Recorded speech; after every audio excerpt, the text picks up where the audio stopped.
BJP ಕಾರ್ಯಕರ್ತ ವಿನಯ್ ಆತ್ಮಹತ್ಯೆ ಪ್ರಕರಣಕ್ಕೆ ಸಂಬಂಧಪಟ್ಟಂತೆ ನಿನ್ನೆ ಬಿಜೆಪಿ ಪಾಳೆಯ ಪ್ರತಿಭಟನೆ ನಡೆಸಿದ್ರೆ ಇವತ್ತು ಕಾಂಗ್ರೆಸ್ ಪಾಳೆಯದ ಸರಣಿ. ಮಡಿಕೇರಿಯಲ್ಲಿ ಕಾಂಗ್ರೆಸ್ ಕಾರ್ಯಕರ್ತರು ಹಾಗೆ ನಾಯಕರು ಪ್ರತಿಭಟನೆಯನ್ನ ಮಾಡಿದರು. ಬಿಜೆಪಿ ಸುಳ್ಳು ಆರೋಪ ಮಾಡುತ್ತಿದೆ ಅಂತ ಹೇಳಿ ಬಿಜೆಪಿ ವಿರುದ್ಧ ಧಿಕ್ಕಾರ ಕೂಗ್ತಾ ಪ್ರತಿಭಟನೆಯನ್ನ ನಡೆಸಿದೆ ಕಾಂಗ್ರೆಸ್ ಪಾಳೆಯ. ಕಾಂಗ್ರೆಸ್ ನಾಯಕರ ಪ್ರೊಟೆಸ್ಟ್ ಇವತ್ತು ನಡೆದಿರುವುದು. ಇಬ್ಬರು ಕಾಂಗ್ರೆಸ್ ಶಾಸಕರು ಪ್ರತಿಭಟನೆಯಲ್ಲಿ ಭಾಗಿಯಾಗಿದ್ದಾರೆ. ಪ್ರತಾಪ್ ಸಿಂಹ ವಿರುದ್ಧ ಶಾಸಕ ಎಎಸ್ ಪೊನ್ನಣ್ಣ ವಾಗ್ದಾಳಿ ನಡೆಸಿದ್ದಾರೆ. ಬಿಜೆಪಿ ಐಟಿ ಸೆಲ್ ಸುಳ್ಳು ಸುದ್ದಿಯನ್ನ ಸೃಷ್ಟಿ ಮಾಡುತ್ತೆ ಅಂತ ಹೇಳಿ ಪ್ರತಿಭಟನೆಯ ಸಂದರ್ಭದಲ್ಲಿ ಆಕ್ರೋಶ ವ್ಯಕ್ತಪಡಿಸಿದ್ದಾರೆ.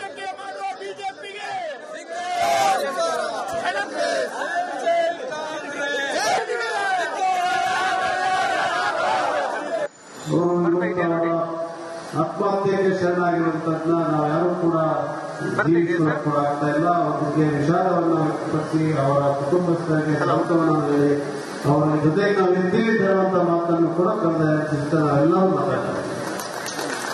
ಇದು ನಮ್ಮ ಸಂಸ್ಕೃತಿ. ಆದರೆ ಇದಕ್ಕೆ ತದ್ವಿರುದ್ಧವಾದಂತಹ ಸಂಸ್ಕೃತಿ ಹೊಂದಿರುವಂತಹ ಕೆಲವರು ಇದ್ದಾರೆ. ಅವರು ಈ ರೀತಿಯಾಗಿ ಬಂದು ಈ ಜಿಲ್ಲೆಯ ರಾಜಕಾರಣವನ್ನ, ಈ ಜಿಲ್ಲೆಯ ವಾತಾವರಣವನ್ನ ಎಷ್ಟು ಕೀಳುಮಟ್ಟಕ್ಕೆ ತಗೊಂಡೋಗಿದ್ದಾರೆ ಅದನ್ನು ನಾವು ಸಹಿಸಲಿಕ್ಕೆ ಸಾಧ್ಯ. ಅದನ್ನು ವಿರೋಧಿಸಬೇಕಾಗುತ್ತೆ, ಜನಾಭಿಪ್ರಾಯ ಮೂಡಿಸಬೇಕಾಗುತ್ತೆ ಅಂತೇಳಿ ತಾವೆಲ್ಲ ಕೂಡ ಇವತ್ತಿನ ಸೇರಿದ್ದೀವಿ. ಅದಕ್ಕೆ ತಮಗೆ ನಾನು ಜಿಲ್ಲೆಯ ಜನತೆ ಪರವಾಗಿ ಧನ್ಯವಾದಗಳನ್ನು ಹೇಳಲಿಕ್ಕೆ ಬಯಸ್ತಾ ಇದ್ದೀನಿ. ಯಾಕಂದ್ರೆ ನಿಜವಾದಂತಹ ಪ್ರಾಮಾಣಿಕವಾಗಿ ಸಮಾಜದಲ್ಲಿ ಬದಲಾವಣೆ ಆಗಬೇಕು, ಅಭಿವೃದ್ಧಿ ಆಗಬೇಕು, ಜನರ ಹಿತವನ್ನ ಕಾಪಾಡಬೇಕು, ಬಡವರನ್ನ ಕಾಪಾಡಬೇಕು, ಶೋಷಿತರನ್ನ ಕಾಪಾಡಬೇಕು ಅಂತ ಕಾಳಜಿಯಿಂದ ಈ ಜಿಲ್ಲೆಯಲ್ಲಿ ಯಾರಾದ್ರೂ ಪ್ರಾಮಾಣಿಕವಾಗಿ ಕೆಲಸ ಮಾಡ್ತಾ ಇದ್ರೆ ಅಲ್ಲಿ ಸೇರುವಂತ ಎಲ್ಲ ಕಾಂಗ್ರೆಸ್ ಕಾರ್ಯಕರ್ತರು ಅಂತ ನಾನು ಬಹಳ ಹೆಮ್ಮೆ ಇದೆ. ನಾನು ನಿನ್ನೆ ಕೂಡ ಮಾಧ್ಯಮದಲ್ಲಿ ಮಾತಾಡ್ತಾ ಇದ್ದೀನಿ. ಕೆಲವು ನಾಯಕರು ಬೆಂಗಳೂರಿಂದ ಬಂದಿದ್ದಾರೆ. ಬಂದು ಬಹಿರಂಗವಾಗಿ ಇವತ್ತು ನಾವು ಶವ ಸಂಸ್ಕಾರ ಮಾಡಕ್ಕೆ ಬಿಡೋದಿಲ್ಲ, ಈ ಶವವನ್ನು ಅವರ ಕುಟುಂಬಸ್ಥರಿಗೆ ತಲುಪಲಿಕ್ಕೆ ಬಿಡೋದಿಲ್ಲ, ಈ ಶವವನ್ನು ಇಲ್ಲೇ ಇಟ್ಟು ಪ್ರತಿಭಟನೆ ಮಾಡ್ತೀವಿ ಅಂತ ಹೇಳಿಕೆಯನ್ನ ಕೊಡ್ತಾರೆ. ಇದನ್ನ ಯಾರಾದ್ರೂ ಒಪ್ಪಲಿಕ್ಕೆ ಸಾಧ್ಯ ಇದೆ? ನಮ್ಮ ನಾಯಕರಲ್ಲಿ ಕೇಳಿ ಈ ರೀತಿಯಾಗಿ ನೀವು ಹೋಗಿ ಅವರ ಕುಟುಂಬಸ್ಥರಿಗೆ ಮನವೊಲಿಕೆ ಮಾಡುವಂತ ಪ್ರಯತ್ನವನ್ನ ಮಾಡಿ ಅವ್ರ ಬಗ್ಗೆ ನಿಶ್ಚಯಕ್ಕೂ ಕೂಡ ಇವತ್ತು ಅವರಿಗೆ ಸರಿ ಅಂತಾರೆ ಆಸ್ಟ್ರಿಕ್ ಹಾಕಿ ತೊಳೆದ್ರು ಕೂಡ ಅವ್ರು ಸ್ವಚ್ಛ ಆಗ್ತದೆ ಅಂತ ಮಾತಾಡ್ತಾರೆ. ಹೇಳಿದೆ ಅವ್ರು ಹೊರಗೆ ಬಂದಾಗ ಹೆಣ್ಮಕ್ಳು ಬಾಗಿಲು ಮುಚ್ಚಿಕೊಂಡ್ಬಿಡ್ತಾರೆ, ಲಾಭ ಹಾಕಿಬಿಡ್ತಾರೆ ಅಂತ ಒಬ್ಬ ವ್ಯಕ್ತಿ ಸಾರ್ವಜನಿಕ ಜೀವನದಲ್ಲಿ ಒಂದು ಕ್ಷಣ ಕೂಡ ಇರುವಂತ ಯೋಗ್ಯತೆ ಇರುವಂತವನು ಒಂದು ಭಾಷಣ ಭಾಷಣ ಬಟ್ಟೆ ಬಗ್ಗೆ, ವಾಚ್ ಬಗ್ಗೆ ಮಾತಾಡ್ತಾರೆ. ನಾವು ಹಾಕುವಂತ ಬಟ್ಟೆ ಅಂತ ಹೊರಗೆ ಅದು ಗೊತ್ತಿಲ್ಲ. ಅದು ನಾವು ಕಣ್ಣೇನೆ ಚೆಕಪ್ ಮಾಡಿಸ್ಬೇಕು. ತಲೆ ಏನಾಗಿದೆ ಅಂತ ಚೆಕಪ್ ಮಾಡಿಸ್ಲಿಕ್ಕೆ ಬಹುಶಃ ಈ ದೇಶದಲ್ಲಿ ಯಾರು ಡಾಕ್ಟರ್ ಖಾಲಿ ಇದೆ. ಮತ್ತಷ್ಟು ಡೀಟೇಲ್ಸ್ ನಮ್ಮ ಪ್ರತಿನಿಧಿ ಅನುಕಾರ್ಯಪ್ಪ ನೀಡ್ತಾ ಹೋಗ್ತಾರೆ. ನೇರ ಸಂಪರ್ಕದಲ್ಲಿದ್ದಾರೆ ಅನುಕಾರ್ಯಪ್ಪ. ಇವತ್ತು ಕಾಂಗ್ರೆಸ್ ನಾಯಕರು ಪ್ರತಿಭಟನೆ, ಅದರಲ್ಲೂ ಕಾಂಗ್ರೆಸ್ನ ಶಾಸಕರು ನೇರಾನೇರವಾಗಿ ಬಿಜೆಪಿ ನಾಯಕರ ವಿರುದ್ಧ ವಾಗ್ದಾಳಿಯನ್ನೇ ನಡೆಸಿದ್ದಾರೆ. ಡೀಟೇಲ್ಸ್ ಹಂಚಿಕೊಳ್ಳೋದಾದ್ರೆ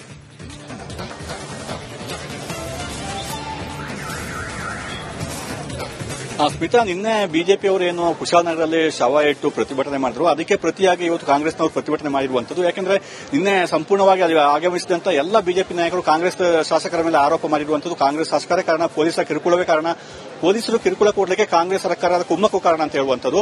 ಆದ್ರಿಂದ ಅವರು ಸುಮ್ಮನೆ ನಮ್ಮ ವಿರುದ್ಧ ಒಂದು ಆರೋಪ ಮಾಡ್ತಿದ್ದಾರೆ, ಆಪಾದನೆ ಮಾಡ್ತಿದ್ದಾರೆ ಅಂತ ಹೇಳಿ ಅವರಿಗಿಂತ ಹೆಚ್ಚು ಜನ, ಅವರಿನ್ನೇನು ಜನ ಸೇರಿದ್ರು, ಒಂದು 200-300 ಜನ ಸೇರಿದ್ರು ಬಿಜೆಪಿಯವರು, ಅದಕ್ಕಿಂತ ಹೆಚ್ಚು ಜನ ಸೇರಿ ಇವತ್ತು ಪ್ರತಿಭಟನೆ ಮಾಡಿರುವಂತದ್ದು. ಸುಮಾರು 700-800 ಜನ ಕಾರ್ಯಕರ್ತರು, ಕಾಂಗ್ರೆಸ್ ಕಾರ್ಯಕರ್ತರು ಆಗಮಿಸಿದ್ರು.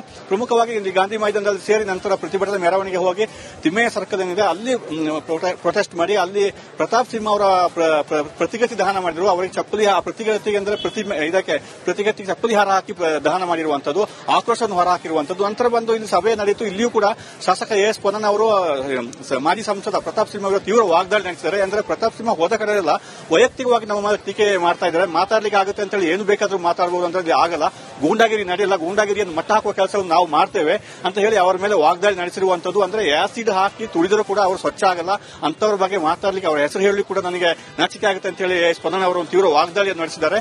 ಅಂದ್ರೆ ಬಿಜೆಪಿ ಅವರು ಈ ರೀತಿ ಹೇಳಿದೆಲ್ಲ ಸರಿ ಅಂತ ಹೇಳಿ ಪ್ರತಿಭಟನೆ ಮಾಡಿ ಅವರು ಏನು ಕೇಸ್ ಮಾಡಿದ್ರು, ಏನು ಪ್ರತಿಭಟನೆ ಮಾಡಿದ್ರು ಎಲ್ಲವೂ ಸರಿ ಅಂತ ಹೇಳ್ಕೊಂಡು ಕೇಳಿ ಕೂರಲಿಕ್ಕೆ ನಾವು ರೆಡಿ ಇಲ್ಲ. ಅದಕ್ಕಾಗಿ ಅದನ್ನು ವಿರೋಧಿಸಿ ಇವತ್ತು ಪ್ರತಿಭಟನೆ ಮಾಡಿರುವುದು ಅಂತ ಹೇಳಿ ಎಸ್ ಪೊನ್ನಣ್ಣ ಅವರು ಹೇಳಿರುವಂತದ್ದು. ಬಟ್ ನಿನ್ನೆ ಬಿಜೆಪಿ ಅವರು ಏನು ಪ್ರತಿಭಟನೆ ಮಾಡಿದ್ರು ಅದಕ್ಕೆ ಪ್ರತಿಯಾಗಿ ಇವತ್ತು ಕಾಂಗ್ರೆಸ್ನವರು ಈ ರೀತಿಯ ಒಂದು ಪ್ರತಿಭಟನೆ ಮಾಡುವ ಮೂಲಕ ಅವರಿಗೆ ಒಂದು ಎಚ್ಚರಿಕೆ ಕೊಡುವಂತ ಕೆಲಸವನ್ನು ಮಾಡಿದ್ದಾರೆ.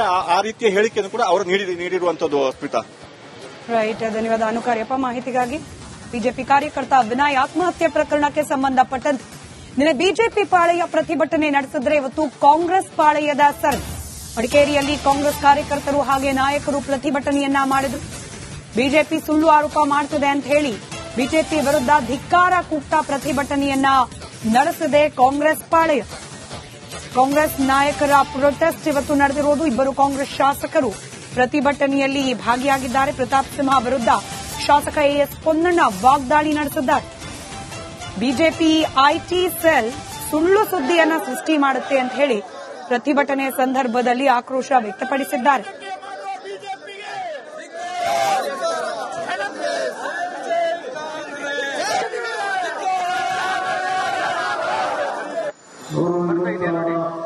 ಆತ್ಮಹತ್ಯೆಗೆ ಶರಣಾಗಿರುವಂತದ್ನ ನಾವು ಯಾರು ಕೂಡ ಜೀವಿಸೋಕೆ ಕೂಡ ಆಗ್ತಾ ಇಲ್ಲ. ಅವರಿಗೆ ವಿಷಾದವನ್ನು ವ್ಯಕ್ತಪಡಿಸಿ ಅವರ ಕುಟುಂಬಸ್ಥರಿಗೆ ಸಾಂತ್ವನ ನೀಡಿ ಅವರ ಜೊತೆಗೆ ನಾವು ಇದ್ದೀವಿ ಹೇಳುವಂತ ಮಾತನ್ನು ಕೂಡ ಕಳೆದ ನಾವೆಲ್ಲರೂ ಮಾತಾಡ್ತಾರೆ.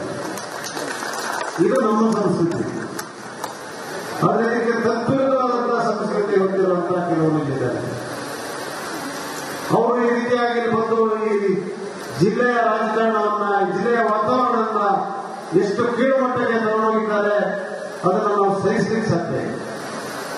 ಅದನ್ನು ವಿರೋಧಿಸಬೇಕಾಗುತ್ತೆ, ಜನಾಭಿಪ್ರಾಯ ಮೂಡಿಸಬೇಕಾಗುತ್ತೆ ಅಂತೇಳಿ ತಾವೆಲ್ಲ ಕೂಡ ಇವತ್ತಿನ ಬಂದು ಸೇರಿದ್ವಿ. ಅದಕ್ಕೆ ತಮಗೆ ನಾನು ಜಿಲ್ಲೆಯ ಜನತೆ ಪರವಾಗಿ ಧನ್ಯವಾದಗಳನ್ನು ಹೇಳಲಿಕ್ಕೆ ಬಯಸ್ತಾ ಇದ್ದೇನೆ. ಯಾಕಂದ್ರೆ ನಿಜವಾದಂತಹ ಪ್ರಾಮಾಣಿಕವಾಗಿ ಸಮಾಜದಲ್ಲಿ ಬದಲಾವಣೆ ಆಗಬೇಕು, ಅಭಿವೃದ್ಧಿ ಆಗಬೇಕು, ಜನರ ಹಿತವನ್ನ ಕಾಪಾಡಬೇಕು, ಬಡವರನ್ನ ಕಾಪಾಡಬೇಕು, ಶೋಷಿತರನ್ನ ಕಾಪಾಡಬೇಕು ಅಂತ ಕಾಳಜಿಯಿಂದ ಈ ಜಿಲ್ಲೆಯಲ್ಲಿ ಆಗಲೇ ಪ್ರಾಮಾಣಿಕವಾಗಿ ಕೆಲಸ ಮಾಡ್ತಾ ಇದ್ದಾರೆ. ಅಲ್ಲಿ ಸೇರುವಂತ ಎಲ್ಲ ಕಾಂಗ್ರೆಸ್ ಕಾರ್ಯಕರ್ತರು ಅಂತ ನಾನು ಬಹಳ ಹೆಮ್ಮೆಯಿಂದ ಹೇಳಲಿಕ್ಕೆ ನಾನು ನಿನ್ನೆ ಕೂಡ ಮಾಧ್ಯಮದಲ್ಲಿ ಮಾತಾಡ್ತಾ ಇದ್ದೆ. ಕೆಲವು ನಾಯಕರು ಬೆಂಗಳೂರಿನ ಬಂದಿದ್ದಾರೆ, ಬಂದು ಬಹಿರಂಗವಾಗಿ ಇವತ್ತು ನಾವು ಶವ ಸಂಸ್ಕಾರ ಮಾಡಕ್ಕೆ ಬಿಡೋದಿಲ್ಲ, ಈ ಶವವನ್ನು ಅವರ ಕುಟುಂಬಸ್ಥರಿಗೆ ತಲುಪಲಿಕ್ಕೆ ಬಿಡೋದಿಲ್ಲ, ಈ ಶವವನ್ನು ಇಲ್ಲೇ ಇಟ್ಟು ಪ್ರತಿಭಟನೆ ಮಾಡ್ತೀವಿ ಅಂತ ಹೇಳಿಕೆಯನ್ನ ಕೊಡ್ತಾರೆ. ಇದನ್ನು ಯಾರಾದ್ರೂ ಒಪ್ಪಲಿಕ್ಕೆ ಸಾಧ್ಯ ಇದೆ? ನಮ್ಮ ನಾಯಕರಲ್ಲಿ ಕೇಳಿ ಈ ರೀತಿಯಾಗಿ ನೀವು ಹೋಗಿ ಅವರ ಕುಟುಂಬಸ್ಥರಿಗೆ ಮನವೊಲಿಕೆ ಮಾಡುವಂತ ಪ್ರಯತ್ನವನ್ನ ಮಾಡಿ ಒಂದು ಬಗೆಯ ನಿಶ್ಚಯಕ್ಕೂ ಕೂಡ ಇವತ್ತು ಅವರಿಗೆ ಸರಿ ಇರ್ತಲ್ಲ, ಆಸಿಡ್ ಹಾಕಿ ತೊಳೆದ್ರು ಕೂಡ ಅವ್ರು ಸತ್ತಾಗ್ತದೆ ಅಂತ ಮಾತನ್ನ ಹೇಳಿದೆ. ಅವ್ರು ಕೊಡುಗೆ ಬಂದಾಗ ಹೆಣ್ಣು ಮಕ್ಕಳು ಬಾಗಿಲು ಮುಚ್ಚಿಕೊಂಡ್ಬಿಡ್ತಾರೆ, ಲಾಭ ಹಾಕಿಬಿಡ್ತಾರೆ ಅಂತ ಒಬ್ಬ ವ್ಯಭಿಚಾರಿ ಸಾರ್ವಜನಿಕ ಜೀವನದಲ್ಲಿ ಒಂದು ಕ್ಷಣ ಕೂಡ ಇರುವಂತ ಯೋಗ್ಯತೆ ಇರುವಂತವನು ಒಂದು ಭಾಷಣ ಬಾರಿ ಕಿತ್ತು ಮಾಡ್ತಾನೆ. ಬಟ್ಟೆ ಬಗ್ಗೆ, ವಾಚ್ ಬಗ್ಗೆ ಮಾತಾಡ್ತಾರೆ. ನಾವು ಹಾಕುವಂತ ಬಟ್ಟೆ